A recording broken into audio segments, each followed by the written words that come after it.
From the Woodshed, a casual conversation with Chase Morrill and Ryan Eldridge from Kennebec Cabin Company, the team that inspired the hit show Maine Cabin Masters. From the Woodshed is brought to you by Nelma. See the stamp, trust the quality. By Hero Media Arts, connecting small business with new customers. And by Hammond Lumber, your building project partner.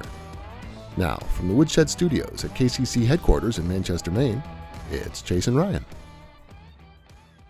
From the Woodshed, I'm Chase Morrill. With me, as always, Ryan Eldridge. Hey, guys. And Maggie Morrill. Hi. Maggie's back. Maggie's back. I'm back. You found your way back to that seat. Yep. We had a small window where we could steal her away for the podcast, but she's here.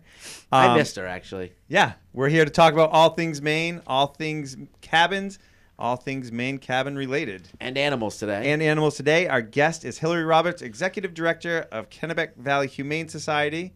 You can find us at KennebecCabinCompany.com, MaineCabinMasters.com, Facebook, Instagram, our YouTube page, our YouTube channel. Check it out. Check out previous podcasts, different videos. And you can find us at ShopKennebecCabinCompany.com to buy merchandise. But this wouldn't be possible without our sponsors, Nelma, Nelma.org, EasternWhitePine.org, SprucePineFur.org, Hero Media Arts, and Hammond Lumber Company, the official building materials supplier of Kennebec Cabin Company. And turn the page. Yeah, another good week. We're kind of getting winter patterns now. Yes, the snow is here. We just missed getting nailed on that last one. Yeah. How much snow did you have at your house? We probably had 8 inches and then a crust on top of that. I might have had 6 if I was lucky. And you had plow troubles. Oh, yeah, my plow broke, and then the tractor was gel. It was one thing after another. Yep. And then, I went out plowing, and I think I pushed my truck a little too far. Started heating up. Transmission started heating up. I'm like, I just have a little more to do. Finished that up. And then the next day I went out and went over to my mother's to clean up, and the temperature gauge just shot right up. You pushed that truck too high, like 4 or 5, before we even started Cabin Masters. I can't even believe that thing still runs. Knock on wood. That Chevy Silverado's doing great. How many miles are on that thing? Like 140 something. She's a baby. Yeah, but those are double miles. That should be 300. Those aren't easy miles. Not easy miles by any means. It's carried about 500 pounds of tools at all times. Yep. The bed's never another couple hundred pounds in there. Yep. It's definitely a 1 ton with all the crap. Yeah. And soon it'll be Maggie's car. No. So, what are you gonna go? What kind of car would you get right now? I have a car. What is it? A Honda Pilot. Nope.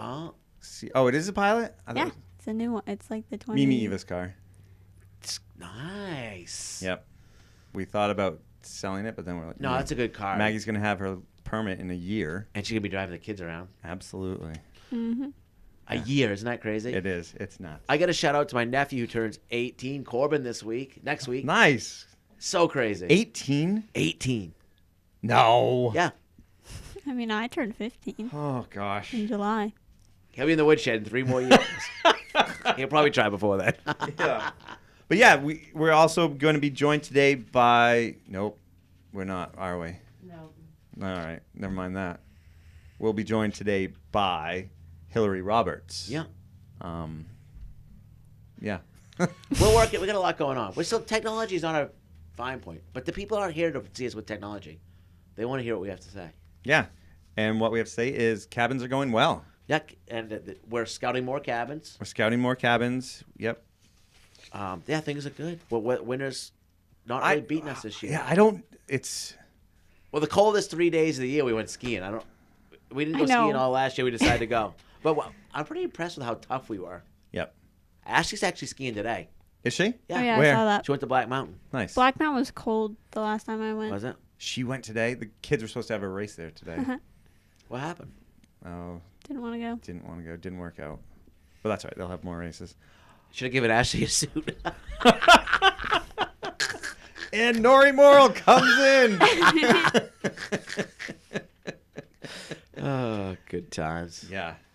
Well, cool. We will be right back with Hillary Roberts.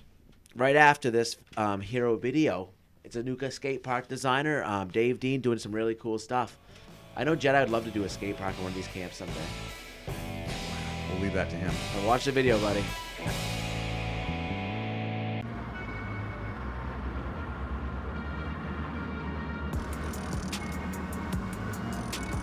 My name's Dave Bean. I teach English and history at Gould Academy. I have a MFA in creative writing. When I took a job at Gould Academy, people were pretty excited about skateboarding.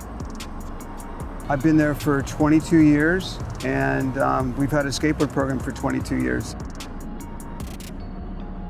I helped build the first skate park in Maine. Just finished repairing that earlier in the year, and then built the Bethel skate park, and now I'm just kind of working my way around fixing parks, and fixing it is just like an act of love.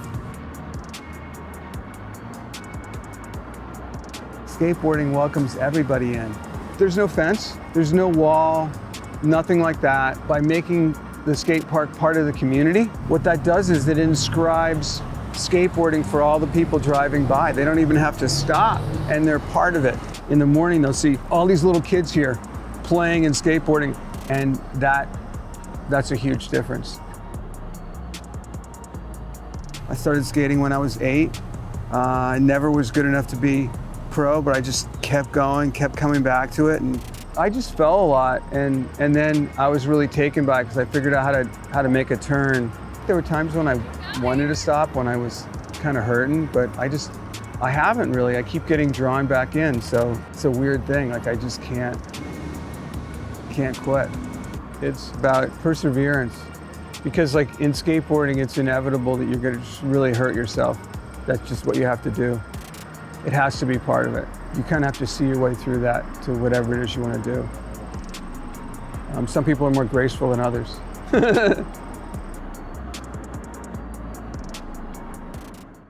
So that was another cool video by Hero Media Arts. And if you guys want to see more, go to their website and check them out. They got tons of them. Yeah. And joining us today is Hillary Roberts. She is the head of the Kennebec Valley Humane Society, the executive director of the Kennebec Valley Humane Society. Thanks for joining us, Hillary. Thank you so much for having me. I'm happy to be here. How you doing, Hillary? I'm great. You know, it's a snowy day outside. I'm working from home. I'm having a good Friday. Nice. Well, this segment's brought to us by Baxter Brewing, and Chase and I are going to enjoy Baxter Lager Road Classic today while we talk to you. Fantastic. And we'd offer you one, but unfortunately... I brought myself a glass of water. Excellent. Acceptable. That's great. So cheers.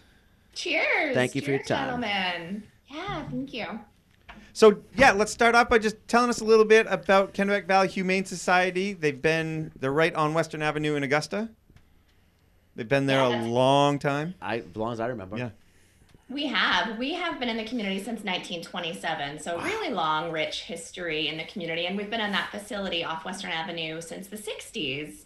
So a little bit about us. We're an open intake animal shelter, which means we accept any animal that comes to us. They're domestic animals, so dogs, cats, rabbits, hamsters, birds, and we provide second chances for them. So we bring them in, we make sure that they have all of the behavioral and medical things they need. So vaccinations, spay, neuter, we work on training with them. And then the really cool part of our jobs is that we get to offer them to the public as adoptable animals and create new families every day.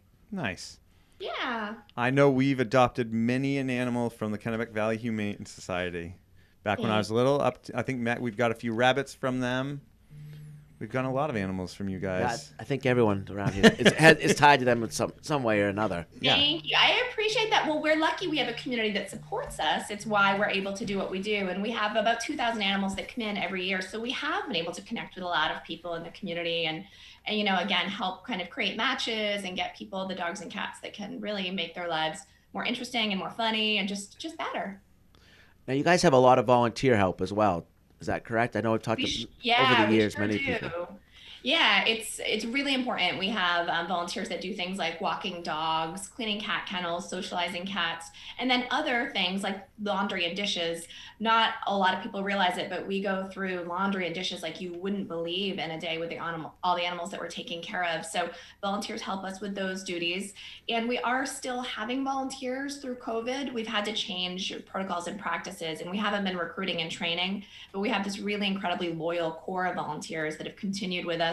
And they're, you know, pandemics, snowstorms, rain, shine, anything, they show up and help provide, you know, just love and additional support for the animals that are in the shelter. Nice. Now, how has the pandemic kind of changed things, how you operate and adoptions or that type of stuff? Yeah, it's been really difficult in a lot of ways. We've had to limit foot traffic. So basically our facility isn't open to the public right now the way that we traditionally were. And so we're not accepting casual visitors, which we miss. We miss having people come in that are dropping off supplies or just looking around. So now people make an appointment. So they look on our website or on our Facebook page, see an animal that they're interested in, and they contact us and set up a time. And that's the way we're able to, reduce capacity in the facility. So that's been difficult. We miss being with people. We miss having people in and learning about what we do, not just the animals, but about humane education, volunteer opportunities.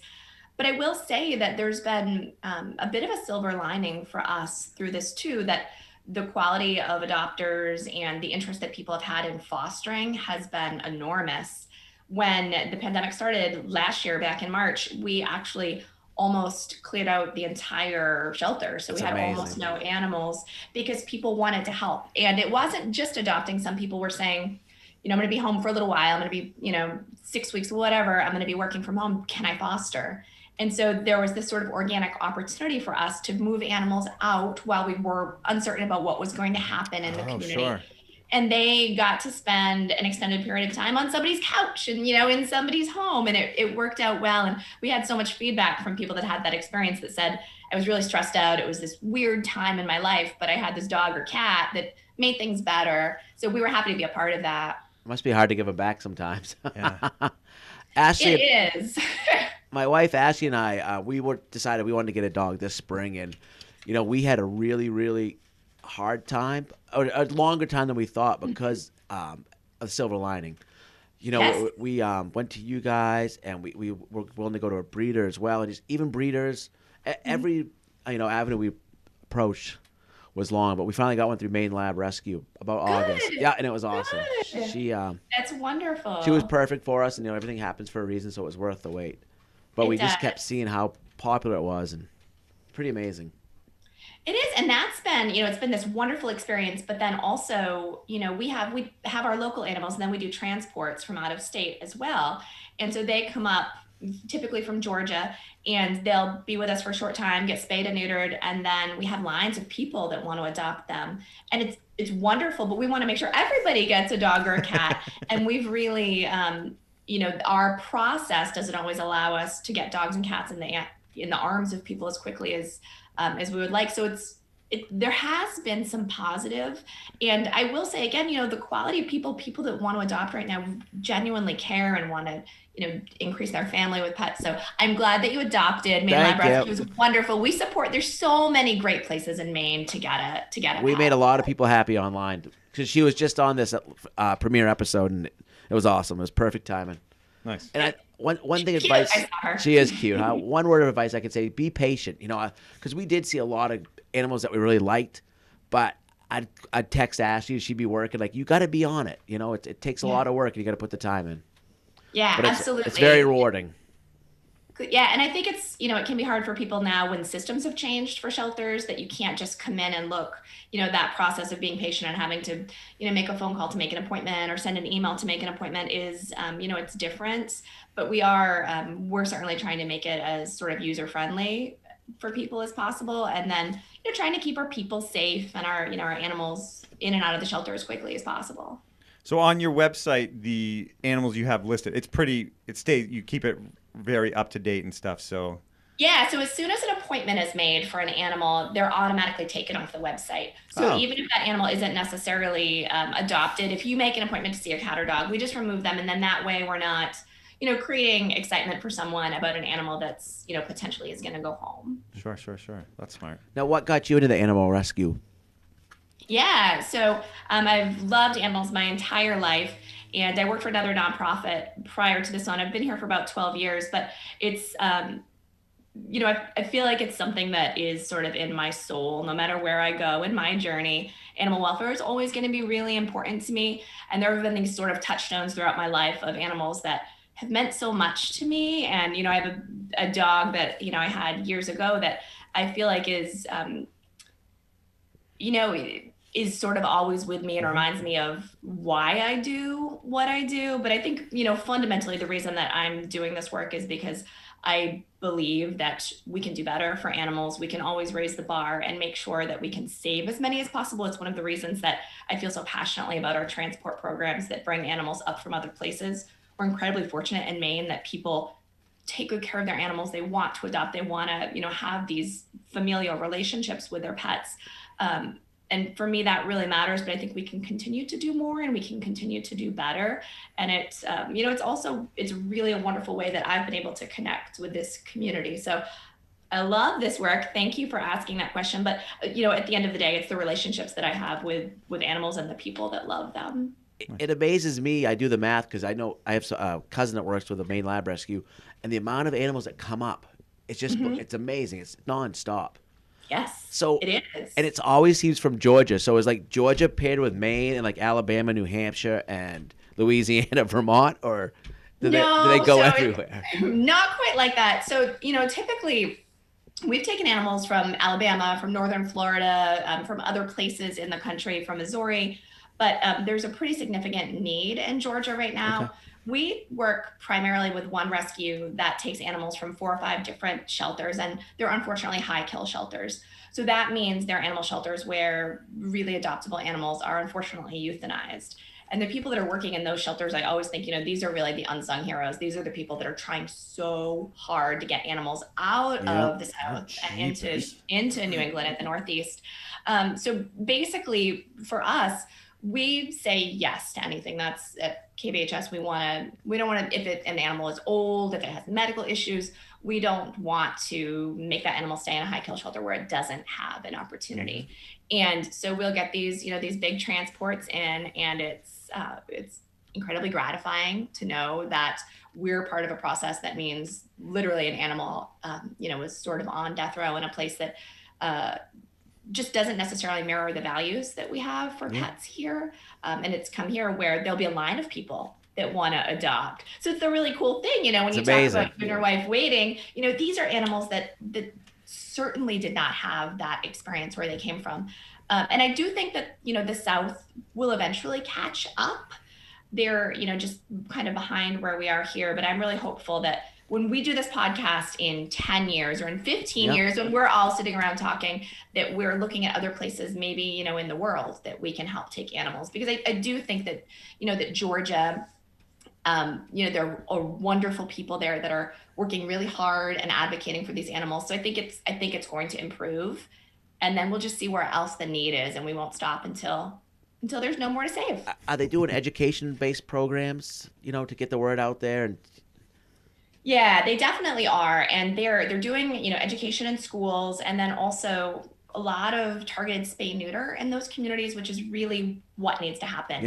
Yeah. And I can say from my experience here, just in Augusta, when I started, we decreased in a couple years of doing targeted spay neuter, we decreased our cat intake by 50%. Wow. So we looked for those areas where cats kept coming in, and you have to be really proactive and go into the community and make it free or make it easy and just spay and neuter the animals that need to be spayed or neutered. And the return takes a couple years. You really have to do the work and be patient. But then when you see the impact, our intake goes down, it goes down by 50%. And that means we can take more from a place like Georgia. I bet if you went to those communities, they don't watch enough Price is Right. That's right, Bob. Maybe that should be part of our campaign. Yes, that's right. Good old Bob. Now, do you work? Are you independent? Is KVHS independent, or do you work with other humane societies in the area? Like, is there a lot of, Yeah, that's a really good question. Spreading the word or spreading the pets around? I don't know. Cohabitating. So we are independently run. We're governed by a board of directors who are all local. There are folks who live primarily in Kennebec County. So independent run, and we're, a lot of our funding comes locally here. We're not federally funded. We don't get state funding. We do apply for grants that are national grants, but very, very local. In terms of other shelters, we're not necessarily connected in any formal way, but we work together a lot in terms of sharing resources. So, if we have a large donation of something like dog biscuits, we can reach out to our friends and colleagues and neighbors and say, this is what we have. Do you need it? Or sometimes with our pet population, we'll say, we've had this dog or cat for a while, and our community they're not biting, they're not coming in. Can we send it to Portland? Can we send it to Bangor? Can we send it to Brunswick? And just see what a change of scenery will do for those animals. And then in terms of advocacy on a state level, we work together to identify what the problems are in Maine, and then go to the legislature when appropriate to say these are the things that we think are important. So things like the state has a program called Help Fix Me, which is state money to provide vouchers for spay neuter for lower income families or individuals. So we want to make sure that that program is continually funded so that people can get their hands on the resources they need so they can take the best care of their pets. Nice. And do you take in all types of animals? Birds, reptiles? So we take in any domestic animal that we can provide appropriate care for. So we don't take in things like cows or horses because our facility isn't appropriate. Sure. But we have partners that we can call. And then in terms of more exotic animals, we definitely take in birds and reptiles. But if it's something that we're not necessarily either subject matter experts in or equipped enough, then we go ahead and find the right place. And that's really important. And my team is wonderful about this, about saying, we're just not really sure, with this snake or with this large exotic bird, how to care for it. So we have partners that are better at that. And we want to do right by these animals. We don't want to pretend that, a huge parrot that's, got a really big claws and a really big beak is, we don't want to stick our hands in. We don't want to stress him out, or, have anybody get hurt. So there's a lot of great groups in Maine that can handle some of those other things. And then there's some really great, farms in the community and other agricultural resources that we have. So if somebody needs to surrender something like that, we have taken in chickens before because they're not terribly difficult to rehome. Chase takes chickens too, just so you know. Yeah. He'd probably trade some chickens for some bunnies right now. One rooster at a time. Well, then I know who to call the next time we get chickens. And they just rescued a beautiful horse too. So. Oh, good. Yeah. Penny Lane. That's right. So Maggie That's did. wonderful. Maggie did. yeah, Maggie did. Not So mom you mentioned that you guys are a nonprofit, and we know you guys are always looking for, donations, in-kind donations, volunteering. Like, what are your biggest needs these days? Yeah, so typically we need 4 things. We always need adopters, so people to keep, looking at our animals. And I always encourage folks to look at senior animals, to look at, cats that maybe have been with us for a while because they're not necessarily lap cats. But, keep looking at the animals that might not be the first choice because they have a lot of love to give. So adopters, fosters, and I talk about foster families that took animals during the start of the pandemic. Typically, we're looking for fosters to take animals that are too young to be adopted. So litters of kittens, litters of puppies, or animals that are recovering from injuries or illnesses. So we might have, I actually fostered a dog with a broken leg 4 or 5 years ago, and I was a foster failure, which means the dog stayed with me forever. But, if we have an animal like that, we don't want them to recover for 8 weeks in the shelter. We want them to recover in your home. So adopters, fosters, volunteers to come in and do the work of the shelter, walking dogs, doing dishes and laundry, and then donors. So we need people that are willing to open up their wallets and really support us in that way. It is, it sounds so simple, but it's so incredibly important. 75% of our operating budget is our fundraising capacity and our fundraising dollars. And a lot of that money is raised locally. And, so things like coming to our special events, making donations online, if you get a letter, if you're engaging us in any way, that's how we do our work. That's how we keep our promise. And our placement rate is 97%. That's which amazing. We're so proud of. Yeah, we're so proud that we can do that. But we know we get to celebrate that. It's this great placement rate. It's high above what a no-kill shelter sort of bar is. But the only reason we can do it is because the community supports us. So it's all of those things. It's it's donors, it's adopters, it's volunteers, it's foster families. But money is really important, and it matters to us that people care enough about the work that we do to support us in that way. Nice. So Nice. speaking about donation, I was up to your place maybe 3 months ago because we bought some jackets for Charlie from Chewy. And Chewy is just an amazing company. They didn't fit her, and I was like, okay, I want to send them back. They're like, nope, go up there, bring them up there. So I dropped them out back, and they were just awesome. Like, just donate it. to the local place. Thanks for mentioning that. Yeah, she was a wonderful company. We work with them, and they're also great about, suggesting that sort of thing to folks. We've also had people that have had experiences where they've stopped buying products because a pet has passed away, and they've sent handmade gifts. We had an animal that passed away at the shelter, and they sent us these beautiful things, cards. They're a nice company to work with. They really are. It matters that they actually care about what they're serving, which is our animal friends. I've never felt this way for a company to actually talk about them, to people, but I do promote them. They're really good. Nice. I agree. I really agree. I'll get in trouble. Free advertising. No, I'm getting a stare over there. Now, are there? Sponsor you. Pre-pandemic, are there certain times of year that you see more adoptions, or certain times of year that you see more surrenders? What are the trends? Yeah, absolutely. So typically the trends for intake of animals are good weather. So we see that in a couple different ways. When it's for cats, typically the litters of kittens are born in the summer. So that's when there's a huge influx. So we call it kitten season.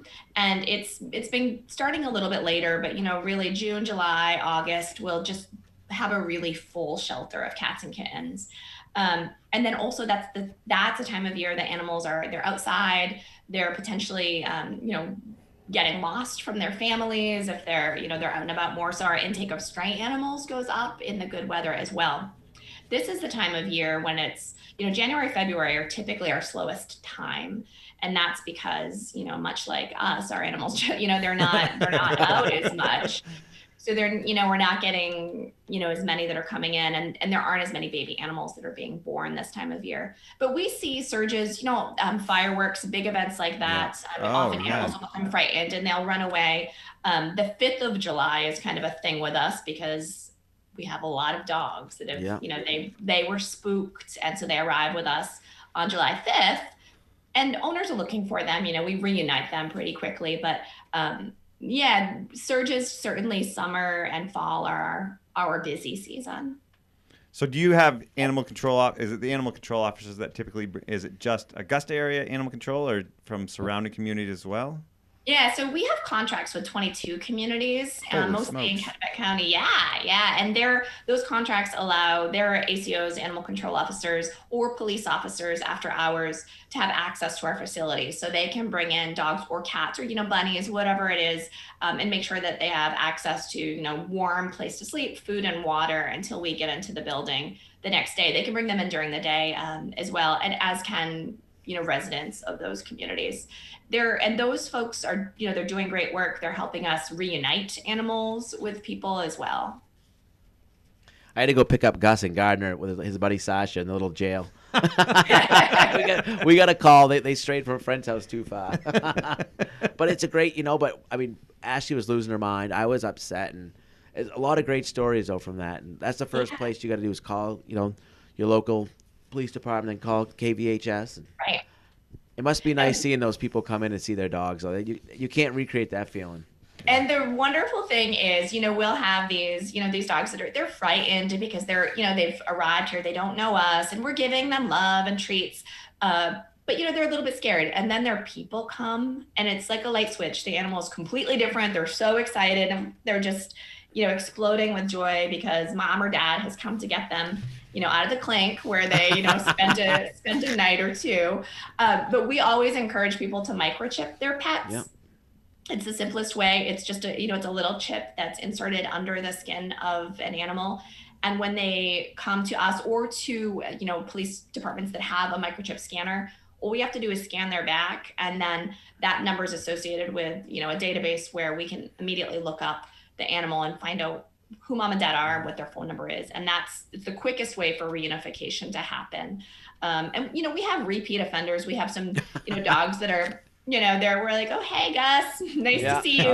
We'll call your dad. But, outside of that, microchipping is just the best way for us to get pets home quickly. And it's really inexpensive. Yeah, it's not as expensive. $5. Yeah. Small price to pay. Yes. True. Yeah. And it's peace of mind too. I always say to my dogs, you can run, but you can't hide. We've chipped you, so there's nowhere for you to go. They'll find me. It's true. We had a husky when we were little that we lived in Augusta, ended up in Waterville. Oh, wow. And my mother had to readopt it, and it was amazing. It was amazing how far she had run. Yeah. But huskies like to run. They do. We have animals like that too. There's certain breeds that will go so far, and I'm always amazed. I'm like, oh, you're far from home. And that's a good point for us too, that we have lost reports. So if people are missing animals, we look in the town, if there's a lost report in Gardner and something is, in Randolph or, even Augusta, we'll have people come in and look, because you never know. You never know how much ground these animals make. That's one of the good things about social media. It's really helped that network. You just see blasts from all, especially around here, but even like artists, it just get shared thousands and thousands of times. Yeah.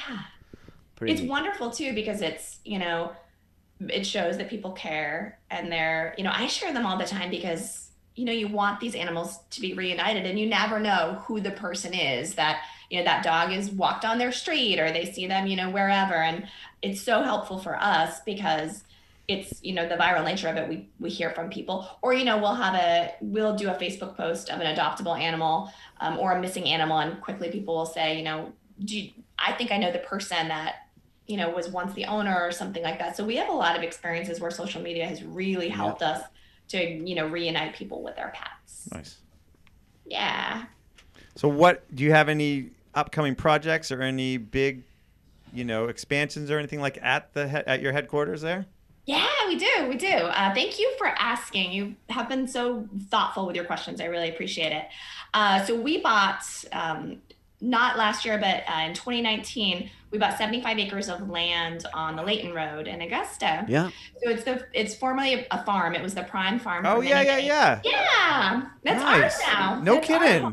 Yeah. On the far end, going towards. Right near Commercial Tire. Oh, right past right before you drop the hill down, right? Oh, yeah. Drop It's down the right hill. past FW Web. FW Web. Yeah. Exactly. They used to have goats right in that field. I was there there twice today. I could have come over and visited. Come and visit anytime and bring your dog. We Bring will. Your dog. 75 acres. That's 75 awesome. acres. It's wonderful. It's this just amazing promise to our future that we have so much space and, so much opportunity to grow. So the pandemic has set us back a little bit, but we'll be publicly campaigning. We're going to build a new facility, and we're really going to be intentional about making sure that it's a place that we can not just be a shelter, but be a community space. So a place where people can get vaccinations, where they can get spay neuter, where they can get information. With 75 acres, we're a place where people can go for really nice walks with their animals. And it's just a beautiful piece of land. And it's convenient. It's really hopeful. Very it's really convenient. We were fortunate to find a spot like that. I'm going to sign my wife up now when you need help for fundraising stuff, because she loves dogs and animals. I so cannot wait you to need work to with call on her. this project. I will. Yesterday, I'm working all day, and I get on in Instagram, and Ashley pops up, and it's, what was it, Doggy Day with Mom, because she worked 3 days in a row, and like they're in the bed, and then they're doing this, and they went to Jamie's Pond, and then they got a delivery. It's like, I was like jealous. I'm like, what about me? Oh, and they got their special food last night. She makes them. It's like, oh my god. She's a good doggy mama. She's a great doggy mom. So yeah, she should be on your team. Good. I want her Don't on forget my that. team. That's wonderful. All right. Do we have any fan questions? Yep. Excellent. Meg has a few fan questions for you. All right. Are we ready? Yes. Okay. This is a question from Courtney Silva. How many animals have you adopted? Yeah, so typically, it depends on time of year, but we have about 2,000 animals that come into the shelter every year, and some of those animals are reunited with families. But 97% of the animals that come to us go home in one way or another. Yeah. So either through reunification, so finding their mom and dad and sending them home, or through adoption. So for dogs, we have typically of our 2,000, about 500 of those animals are dogs every year.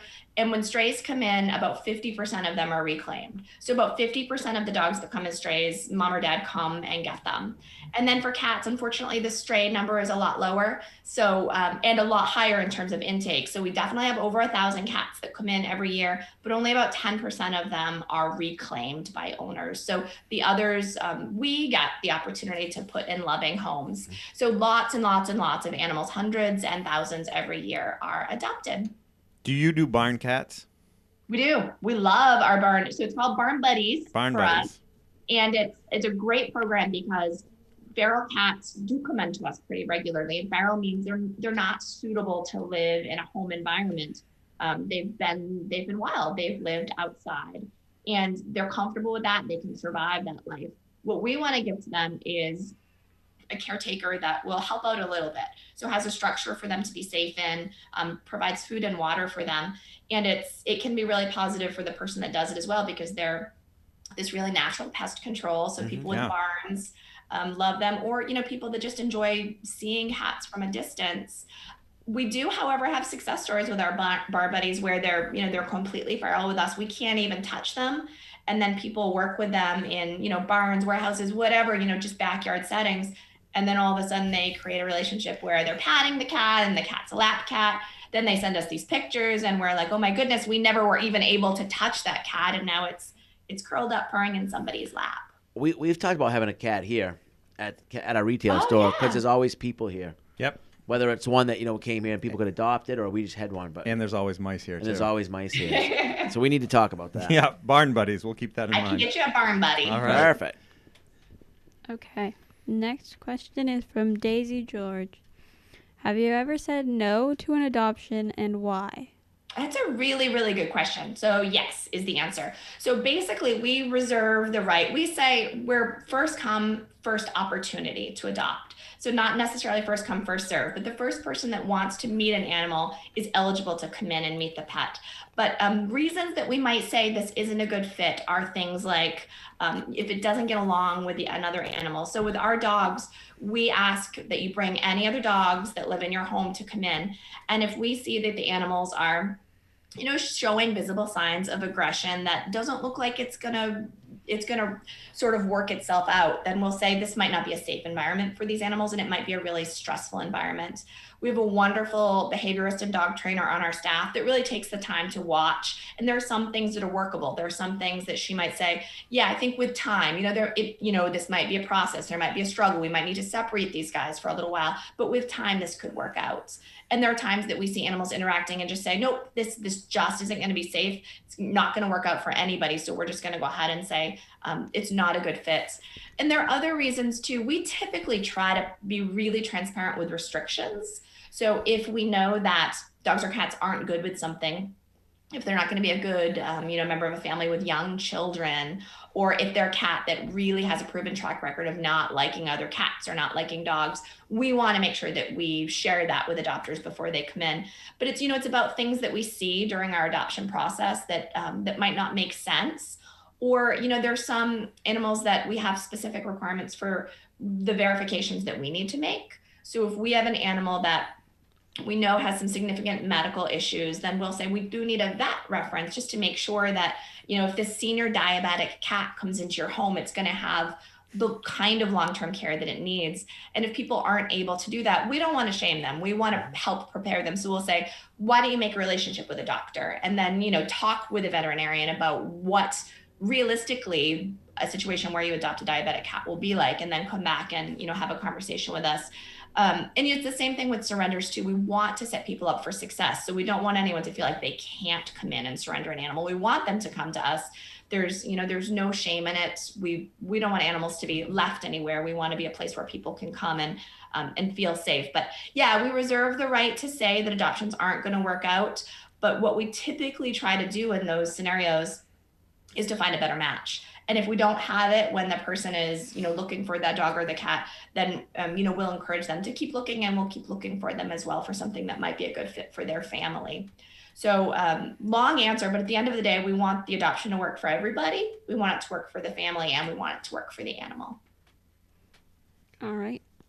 One last question is from Anna McFarland.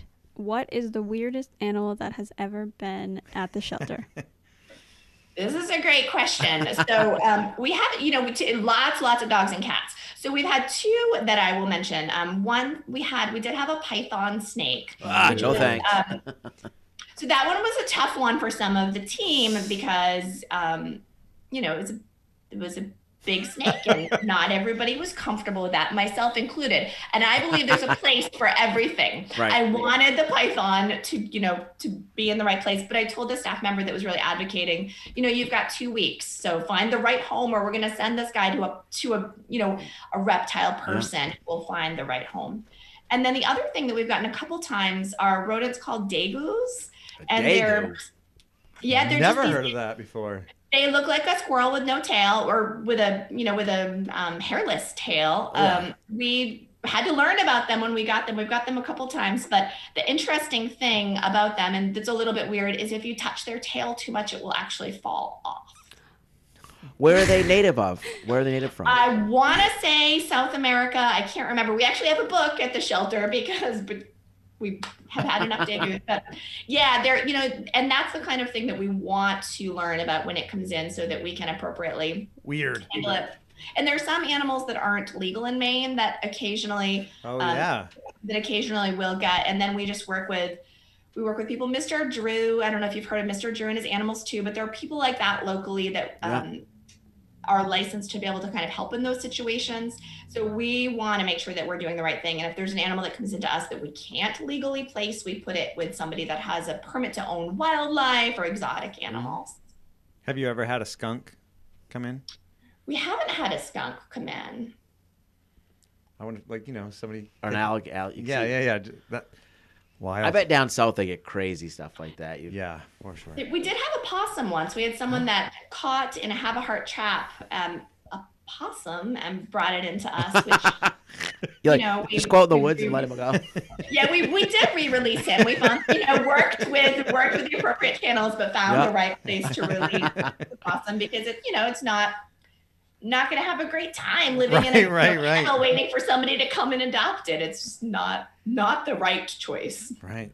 Now, I know Chase's son, my nephew Fletcher, would love to have a raccoon. Is his favorite thing in the world. Yes, it's true. Mm-hmm. And then you see these stories sometimes of people having those types of pet, but that's not legal, first of all, and it's not recommended.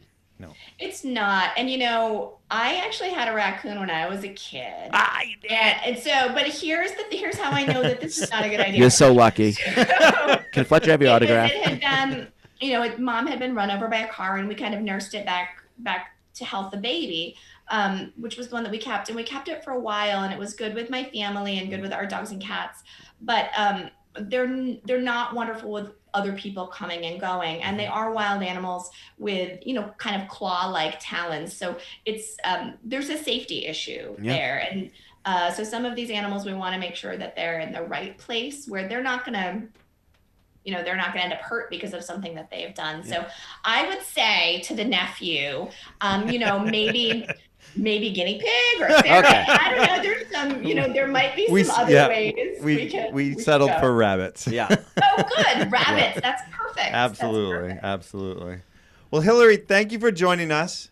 Yeah, thank you so much. Thank you. This has been so much fun. You're so much fun to spend a little bit of time with. Oh, we appreciate it. And as you know, we're huge animal lovers, and we really appreciate everything you guys do. Yeah, and people can find more information about KVHS on your website. Yeah, we're at pethavenlane.org, or certainly check us out on Facebook. Yeah. Wonderful. Well, thank you for joining us. See ya. Thank you, guys. Take care. Enjoy your beers. We will. Thanks.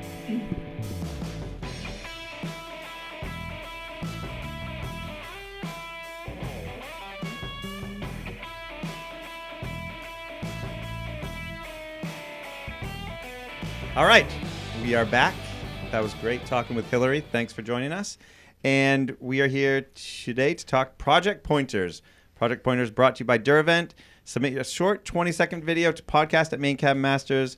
Your name, location, show us a little bit about your project, give us some details, and we will try to answer your question as thoroughly as possible. And like I said, it can be a little bit longer than 20 seconds. We won't hold you to that. Yeah. More details, the better. And here goes our video for this week. We got a mini master. Hi, I'm Willow from Pomfret, Connecticut, and me and my family are probably your biggest fans, and we have a few questions for you. And my dad said that he hopes that there's a cheddar chase for that Rusty Ryan. So here's my mom. Okay, so the question I have is whitewashing, painting, or leaving it alone. It's a big debate in our house. we've been sanding logs and clear coating them, and we're still trying to brighten the cabin up a little more. We're not sure if we should paint in between these logs or whitewash to brighten it, and the stairwell, which is the front entrance, if this should be whitewashed. And if we did whitewash it, would we need to sand it down first, because the upstairs is new wood and was recently replaced. Okay, thank you. Well, thank you guys. They are big fans. They knew about the menu out back. That's what that meant. Yeah, they knew about the menu. Willow, thank you, honey. We love our mini masters. Yes, thank you for the questions, Willow. So Beautiful log cabin. Beautiful log cabin, and talking about Eastern White Pine, it's right Yeah, up our all alley. kinds of Eastern White Pine. Where are you going to start? Typically, I guess describing how we typically whitewash stuff. For the most part, we take latex paint, a white. Typically, we use white, and we add water to it. And you don't even, Chase does not use a measuring cup or anything. You're just kind of like 50-50. Okay. It's Yeah. all 50-50. Yeah, we use 50-50, but if you want more pigment, add less water. If you want a little more watered down, add more water to it. They do make specific whitewashing or pickling stain, oil-based. And Don't waste your money. Well, on new stuff, no. But yeah. In this particular situation, it's an old log cabin. The pine is darkened up. It's probably got grease and stuff. So you may, definitely want to sand it down. And it's a light sand. I mean, not...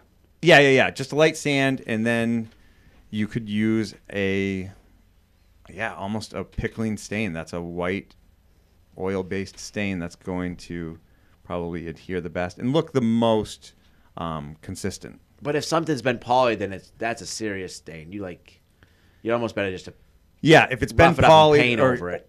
Any type of treatment whatsoever, you Won't take a whitewash. No, you're better off to paint it. But it will take paint. Yep. There are other options as well. Sometimes, like even bleach, will lighten wood up. Practice on your hair. But no, that's a good point too. Practice on some other pine. Right. Don't just start off somewhere. Maybe in the closet we can't see it. Yeah, pine that's been up for a while. The resins are starting to come out. The knots are going to be really hard to take any type of stain because the resin, it starts drying up, hardening, so it won't absorb anything. New stuff, it's pretty easy to paint it. It's hard to get a consistent paint look as well. So I think I'm leaning towards old existing pine, probably an oil-based stain, and you'll want to put like some sort of poly on top of that, whether a water-based poly, just because it's quick and doesn't smell as bad, or some sort of bleach or bleaching stain. That would be my recommendation. Well, you're the expert on paint, so I'm going to have to agree with you. And then I'd say use child labor too, though. There's a lot of work there. Yes. Willow, get all your friends over. Yeah. And I think with if you went with a solid white paint, it's going to bleed through eventually, and it's hard to get that. It'll brighten it up, but it's hard to get that look.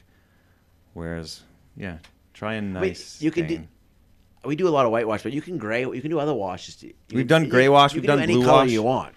Yeah. Right now we're in the process. We're working on cabins over the winter, so we've got the inside of my mother's basement all cleared out, and that is our painting station right now. We've got staining on siding going on. We've got Eastern White Pine V-match where we're priming lifts and painting. Lifts of your beautiful Eastern White Pine. Lifts and lifts of it. Yeah. And so, but the beauty of that is we can take it right to the job site. It's ready to go up.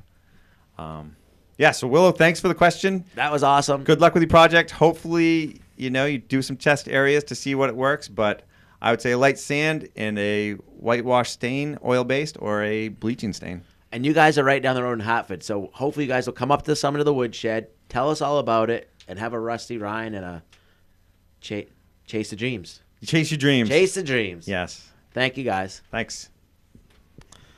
I think they were from Hartford, Connecticut. That's what I said. It's kind of a joke. Yeah. It's not funny. I got it. Chase laughed. I'm not trying to make you laugh because that won't happen. So, do you have any questions? Do I have I've got She's for got you, comments. from me to you. I don't want your questions. Fan questions? Yep. What are they? So picky. All right. This first question is from Debbie Dalton. Has anyone earned their dumpster wings lately? What did they find? Has anyone earned their dumpster wings recently? Aren't you working on a dumpster wing design? I am. How's that coming? It's good. I actually just texted Morgan today to see how it was coming along. And Morgan has done a lot of our cool logos. Yep, she's done a lot of design work for us. And so. if you guys want some really backstory, Morgan is Vinny's sister. Yep. And Vinny is our timber frame specialist. Yep. Dumpster wings recently. I told Winter Adams to go get hers. She was looking for boxes, and I told her that the cardboard dumpster's always open. So if someone gets boxes out of our dumpster, they get their wings. No, because then we'll have people in our dumpster all the time. Jeez, I can't think of any. Our shacks, we definitely, those are dumpster wings. Yeah, we those are dumpster shacks. We dumpster winged Jedi's whole barn. Yep. Jedi's family has an old chicken barn in Pittston, and it recently fell down, and we've been cannibalizing that. Yep. And we got all the carpeting for inside of them from a job site. So yeah, nobody in particular, but we'll keep you posted. For a really good find. Yeah. Once we have the patches, we'll give them out on a weekly basis. We'll be working. Once Who the was the patches question are here, from? we'll be working for them. Debbie Dalton. Thanks, Debbie, for reminding us about dumpster wings. You talk about it only like twice a week. I know. Okay. This question is from Jeff Miller. I own a small lake cabin in the Upper Peninsula of Michigan that was built in 1933. We have issues with red squirrels in the area occasionally finding their way into the cabin. Do you have any advice for making the cabin less attractive as a cozy winter nesting location for the red menace? A barn buddy? I was going to say, put a barn buddy in there with a 100-pound bag of food. Oh, red squirrels are they're such a pain. very difficult. Such a pain. Yep. I mean, remember that job we worked on this summer before we started out on North Pond, and they had squirrel problems and mouse problems. Every spot of that cabin underneath, they had put chicken wire, other wire. Like, they must have, I mean, it's hard to fathom how much time they had in it, but they've been doing it for 30 years. Yep. And it still didn't stop them all. No. The rodents love fiberglass insulation, and if there's any sort of food source, they'll eat it. I mean, we've seen them eat bars of soaps. Oh, yeah, they eat everything. So if you can take away their food supply and take away nesting material, that would be a good start. If there's power there, I've seen those emitters work. Those high frequency. Yeah. Dryer sheets, some people swear by. Peppermint oil is another one. Yep, peppermint oil. I just bombard them with everything. Dryer sheets, peppermint oil. My old camp, I'd go buy like the 10-pack of the green soaps, chunk those up. Yep. And then the pest services, they're expensive, but they do work. It depends on like how much you fed up with it. Yeah. And again, don't give them someplace cozy to sleep. Don't give them a food source. Any branches close to the camp, cut those away so that they can't jump, from the tree to the camp. And yeah, just good luck. What is a red squirrel's natural? I just kicked my wall. Yeah, well, I mean, we live with them. You have them in your house? Oh, yeah. yes, very much. We had a rental house, and they lived in the ceilings. And you just hear that. I cracked it. I kicked it so hard one time. Don't tell me that. It's covered up. You can't see. Yeah, really, that's the best you can do. And what you also can do is, a lot of times we'll board up walls, and if you leave the, screw on the bottom board so that if they do get in the walls, you can take the board off and clean it out. Again, don't make it welcoming. Don't have places where they can hide, build the nests. Don't leave the heat on 70. Yeah. Don't leave the fridge stocked, Think of it as your buddies coming over and using your place if you're not there. Don't make it inviting for them. Yeah. But good luck. They're tough. I wish you had a better answer for Jeff. Yeah. It's a battle. Or call an exterminator. Okay. Andy Mack. All right. This last question is from Ken Eggman. Is Ryan the only deadhead in the group? No, that is not true. No, that is not true at all. I think everyone has appreciation for the dead. My niece and nephews will be the next to learn that fabulous appreciation someday. No thanks. No, Jedi's always loved them. Ashley likes them. You listen to all music. Yeah. We like all music. Like Dixie likes country and Brad. We let him listen to But it. full on Deadhead, I would say. Jedi and I think Ashley. No, you might be the only full Deadhead. Yeah, maybe I am. You know, Jedi likes a lot of different types of music. You're right. I'll take that. Ashley's and I kind of had conversations about this the other day. Because she always listens to it. I'm like, yeah, you can thank me for that. I listened to it before you. JJ and I used to listen to it all the time. I mean, I grew up. I can thank my stepfather, Kyle. Like, I grew up with a Grateful Dead. Like, he started dating my mom when I was like 4 or something. Like, and that's all I listened to. So it's. Oh, is Kyle not your dad? No, my dad likes Eric Clapton, Rolling Stones and stuff. Oh. Kyle was a huge Deadhead. Interesting. I didn't Kyle know and his brother Boyd and his best friend Chris were huge Deadheads. Oh, I just assumed with all the drumming and whistling it was your dad. No, you think my dad yeah, my dad loves the Dead too, but he was always like loved Eric Clapton. Yeah. We had a cat named DC and yeah. Interesting. But the Grateful Dead right now are more popular than they've ever been. Like they're just so hot. Yeah. Even kids are liking them these days. Timeless. I wouldn't say so hot seems like an exaggeration. Someday one of you 4 will find an appreciation for the music. Those are pretty good odds. I'd say 50%. I'll put $100 bill on it. 50%? 2 of them will say I don't mind. Now it's 2. Who can I bet it's Nori and Fletcher. Love those 2. Hey, it's not a bad thing, that's for sure. Yeah.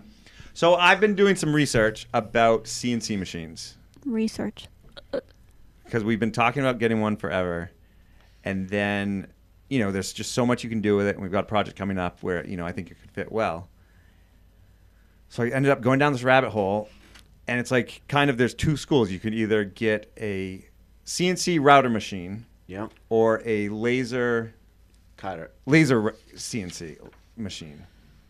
And both have their benefits, you know, both have their drawbacks. So I guess I'm posing this question to all the listeners. If anybody has any advice, whether to go with a laser engraver CNC or a CNC router machine, let me know. And we're specifically wood, we're thinking. Yeah. We're going to stick with wood. But, you know, it sounds like lasers are much more detail-oriented, where you can get fine lines, but you can't do the different depths because it's hard to, you know what I mean? Like gauge how deep a laser goes. And it will, you know, it burns in, so it darkens up the wood. Where a CNC machine, it can do more of the 3D cuts. So I don't know. There's so much stuff we can do, like so much stuff for the store, but even like cool designs and railings on decks or doors. All of it. Shelf brackets, like it's gonna be fun. And then also, they say too that it's not necessarily about the machine, but it's about the software. And it's like, holy smokes, this is. I mean, I've seen some homemade ones that are pretty cool. But Yeah. And they take the old router and they got all the parts with them. Like, what were those toys on the Rector set? Remember those sets you used to make? Yeah. Build your own, but. So we're asking you guys a question. This is a new segment brought to you by Chase. So yeah. Yeah.